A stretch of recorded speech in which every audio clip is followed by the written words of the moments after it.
Kami house, silog, Filipino food yan. Tapos ganyan ang madaling araw natin dito sa Taiwan.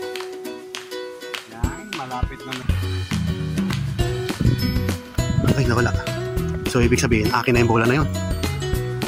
Nawala. Yan yung mga bola na iiwan. May bola, diba? Yan yung mga full court na naglalaro namin. So, yan. Siyempre, nakakaawa naman yung bola. Wala siyang amo, iniwan na siya ng amo niya. Kunin na natin yan.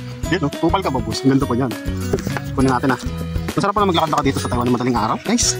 Ganda pa, oh. Multi niya, no? Multi niya, no? Kung gusto niyo na magagandang bola, message nyo lang ako. Pwede ko kayo padalan. Ito pa isa, oh. Ito isa, oh. Pero pangit, eh. Mga tag 300 lang sa atin na madaling pumukot. Pero maganda pa rin, di ba? Pag natin yan sa susunod na puno na tayo. Kumbaga, sold na tayo. So, ayan. Dito kami naglalaro. Yo, what's up, mga kamgoy? Ito na naman tayo. Nakita-kita na naman tayo. Time check. Tonight, today is 3:22 in the morning. So, papakita ko sa inyo kung gaano ka-safety dito sa Taiwan sa oras na to. So madaling araw ngayon at syempre panggabi ako, so hirap ako makatulog. Kaya naglalakad ako at meron ako nakita. Isa siyang parang box siya pero pwedeng lagayan ng, kung gusto niyo mag-ipon-ipon, magtabi-tabi ng pera na syempre huwag mo dudukutin kasi today is February, so November pa uwi na tayo ng Pinas. So gusto kong mag-ipon, magtabi-tabi na hindi tayo makatulog. So nakakita ako ng box habang naglalakad siya. Yan. So pwede kong lagyan siya ng bills kahit magkano tag-100 ganyan na pwedeng huwag mong dukutin o araw-araw sasalpakan ko siya. Tapos ito pala yung makikita mo sa loob ng madaling araw sa Taiwan. So ito, baliktarin natin. Yan. Ganyan katahimik dito sa Taiwan. So time check, 3:25. Grabe, diba? Tulog na tulog ang mga tao sa mga oras na to. At nandito tayo sa isang para siyang pero pag sa umaga napaka nito, busy nitong lugar na to. So nandito tayo at pinapakita ko lang sa inyo kung gaano ka-safety dito sa loob ng madaling araw. Yan, nakapayong pa tayo habang naglalakad at bit-bit ang mahiwagang box na makakatulong siguro sa akin sa loob bago mag-November. So yan, lalakad lang tayo, guys. Yun, balik na naman tayo sa pagpa-vlogging. Yan, yan mga ganyang yan yung mga nag-aaral. So pag gusto mo mag-aaral, mag-driving, yan, ganitong oras ka talaga kasi dire-diretso. Pero mo, nag-aaral lang yun, ang bilis magpatakbo. So yan, diba? Grabe naman niya. Uy, may bukas na. Yan yung tinatawag na siya lumpaw dito. Pero sa atin sa Pinas, siopawan or siomay yan. Nasasarap dyan, guys. Tag-10 lang ang mga siomay dyan. Yan, yung muusok-usok na yan, guys. So, nakikita niya yung muusok-usok na yan. Likot naman ang camera ko. Yan yung muusok-usok na camera na yan. Na siomay yan dyan. Ang sarap ng siomay dyan, tsaka siopaw. Yan, meron na pumupunta, diba? So, mamaya pa tayo pupunta dyan. At masyado pa maaga para kumain. Nililipot ko muna kayo sa madaling araw ng Taiwan.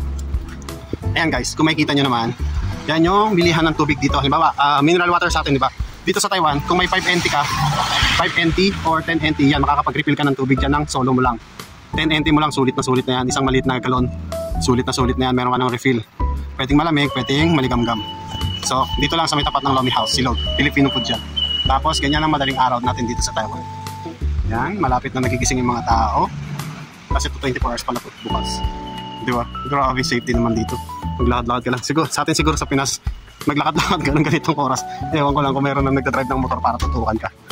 Nag-open na yung mga tao. Malapit na mag-alas 4. Ang siguro dito sa Taiwan is 4 o'clock na madaling araw. Yan, nag-open na yung mga tao na magbubukas sa mga nila, food store nila. Maraming food store dito. So, tsaka di naman kadisiplina ang mga tao dito sa Taiwan. Nakared yan, tapos wala naman sasakyan. Pero, so, diba, huminto yung kotse. Yan, grabe, diba? So, ayan, nakadilaw. Grabe ka disiplina, no? Yan, naka-green tayo. So, lalakad tayo pag green. Pero, ayan, naka-green sila. Diretso rin. Ingat-ingat din kasi mga kupal na yan, kahit alam nila na good sila, tatakbo talaga yung mga yan. Meron din ako nadaanan ditong bola. So, tatanungin natin sila kung kanya to. Kasi pag hindi ang kanya, iuwi natin yung may wagang bola.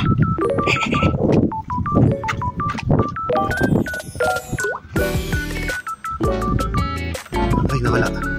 So, ibig sabihin, akin na yung bola na yun. Nawala. Yan yung mga bola na iiwan. Yan, bola. Diba? Yan yung mga full court na naglalaroan namin. So, yan. Siyempre, nakakaawa naman yung bola. Wala siyang amo. Iniwan na siya ng amo niya. Kunin na natin yan. Ito, tupal ka ba, boss? Ganda ko yan. Kunin natin, Masarap pa na maglakad-lakad dito sa Taiwan ng madaling araw, guys. Ganda pa, Multi niya, Multi niya, Kung gusto niyo na magagandang bola, message nyo lang ako. Pwede ko kayo padalan. Ito pa isa, Ito isa, pero pangit eh. Mga tag 300 lang sa atin na madaling bumukod. Pero maganda pa rin, di ba? Huwag natin yan sa susunod na yun, puno na tayo. Kumbaga eh, sold na tayo. So ayan, dito kami naglalaro. Dalawang court yan. Yan, tapos court, di ba? Yun lang guys, yun lang. Hanapin na tayo sa ating dorm. At grabe, di ba guys? Meron na tayong bola. Meron pa tayo. Nagkain lang. Wala lang pala. So yun lang, na-share ko lang sa inyo. Kung gusto nyo maglakad-lakad ng madaling araw, syempre, safety. Meron kayong mga napulot na biyaya galing sa mga kakaliwan. Pero huwag nyo rin ugaliin na mag-atampot. Kasi yung mga camera dyan at yung mga may camera, minsan yung mga may-ari na talaga. So pag dadampot ka, i-share mo lang na 100 ko pa nila. So yun lang guys. Bye!